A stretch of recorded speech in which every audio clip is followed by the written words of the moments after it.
Hey guys, welcome back to the channel. I'm Reese, your host, and today on Tools on Tools, we're going to be testing this guy here. Now first, we're going to be doing the unboxing, so the testing will happen in a later video, so make sure you look out for that one.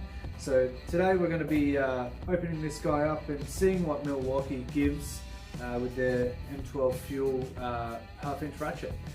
So this guy's been out for quite a while, and I'm sure you've seen a few videos on YouTube of this guy being reviewed, and well, I'm going to give my take on it. So I've just delved into the M12 range. If you follow the channel, you would know that I've recently just started. I purchased this guy up here, which is the M12 stapler, and I also got the starter pack as well. So I'm really getting into the M12 line. I really like how compact they are, and hopefully we can find a few uses that maybe you guys haven't thought of, or maybe you can leave a few comments in the section below and tell me what you use it for.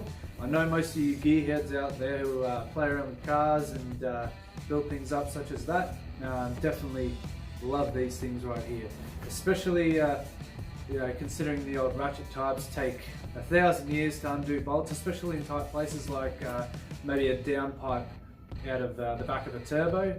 Those spaces can get pretty cramped. Exhaust flanges as well, going along under the undercarriage, they can be a lot tight as well.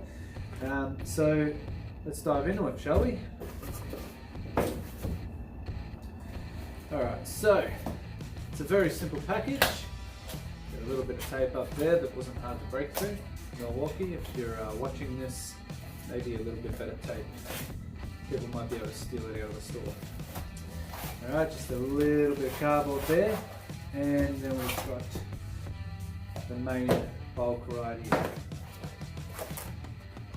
Alright, so a little bit more there on the top.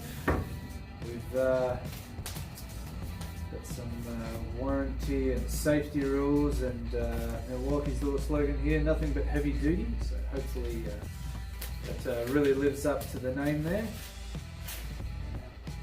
Alright, we've got a warranty form here. Now, I've never filled one of these out. I don't know if any of you guys who are watching at home have. Normally I just go in with a receipt and get it replaced. This stuff can be pretty pointless unless you're sending it in long distances. So. But we're not going to do that. We've also got the operator's manual here. Very basic. It's only a few pages long, but we're not going to really read that because this tool is pretty self-explanatory. It's exactly what we're used to using the mechanical version, the old ratchets. So we don't really need to do that. All right, so.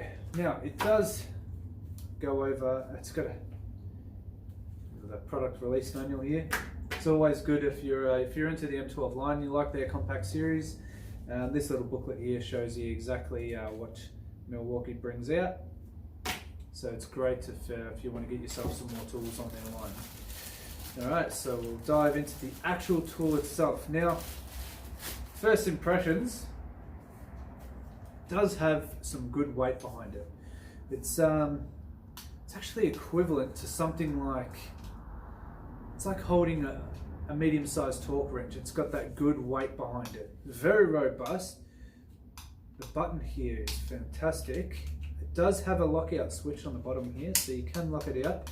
So if you've got it in you know, I don't know, a tool belt or a tool cart and you're pushing it around the workshop, or maybe you've got it within arm's reach but you don't want to lean on it, waste the battery. It does have a lockout there, so simple slide up of this little button here, and that disengages and lets you play around with the button there.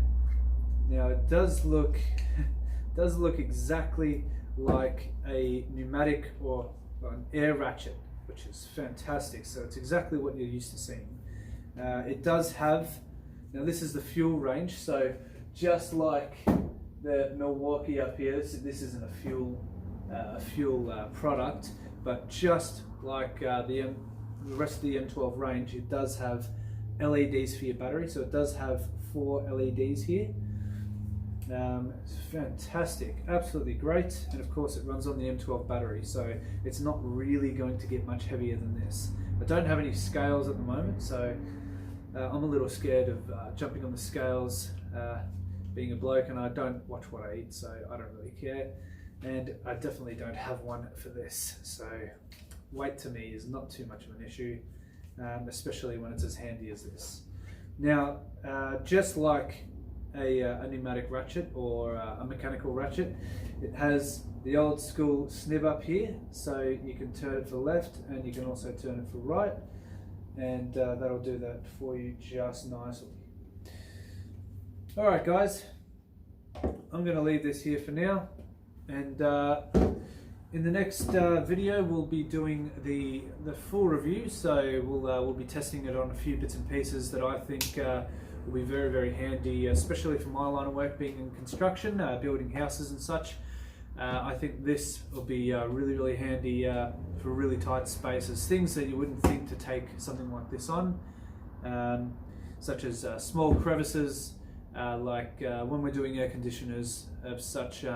Most of them have bolts that allow you to adjust the air conditioned box in a cavity, and you can get your right height so the frame sits on. This, I believe, would be invaluable for a situation like that, because it's very hard to get your hands in and under, and something like this with the reach, the kind of reach that you could get on it, would be fantastic for something like that. Alright, so if you like what you see, if you like the channel, if you like Milwaukee products, if you like DeWalt, Makita, all the rest, they will be on the channel. So hit the subscribe button, hit the bell notification down below so that you get notified when I release new videos, and give the video a big thumbs up if you like what you see.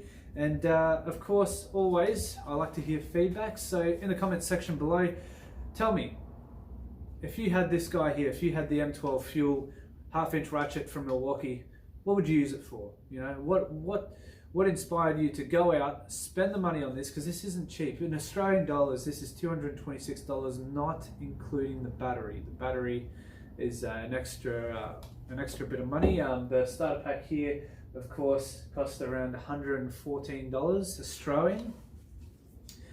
So it is quite pricey for someone going out and getting a tool that they already might have in their toolbox there, but is now, of course, electric. So tell me, what would you use it for? Alright guys, I'll catch you on the next one. See you later.